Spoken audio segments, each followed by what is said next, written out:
So I watched a movie called Under Paris, which was a Netflix shark movie.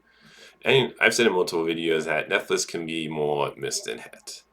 And this was another crappy Netflix movie. Now this movie is dubbed, so when it comes to dubbed movies for me, I'm not really a fan of dubs in movies. Like it doesn't like pull me out of the movie, but I do notice at times when the voices don't match the like movement of the dialogue doesn't match the movement of the actors' mouths.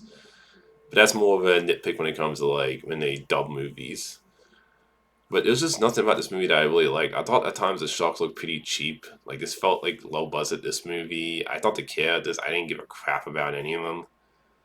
I mean, there's some. I'll say one. I guess one positive I'll say about this movie is that there's some decent tension in certain moments of the movie, but it like overall the characters I thought were pretty bad. There's times where it's like I can't tell if it's trying to be like hollow or silly over the top. Like it just felt like at times the tone was like all over the place when it came to it. Is this trying to be like tense and hollow, or is this trying to be just really silly and slocky? And I just think it couldn't really decide in this movie.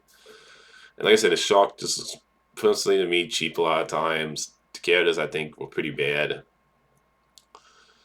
And the way it ends too, it ends in a way where it's setting up for a sequel, and I'm like, yeah, I have no interest in seeing a sequel to this. So overall, Under Paris, it's another crappy Netflix movie.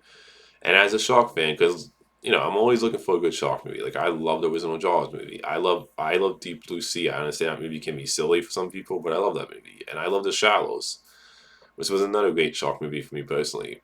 But this was just another crappy shark movie, and just to me another really bad Netflix movie. So I would not recommend Under Paris. So that's my thoughts on Under Paris. Until next time, movie fans.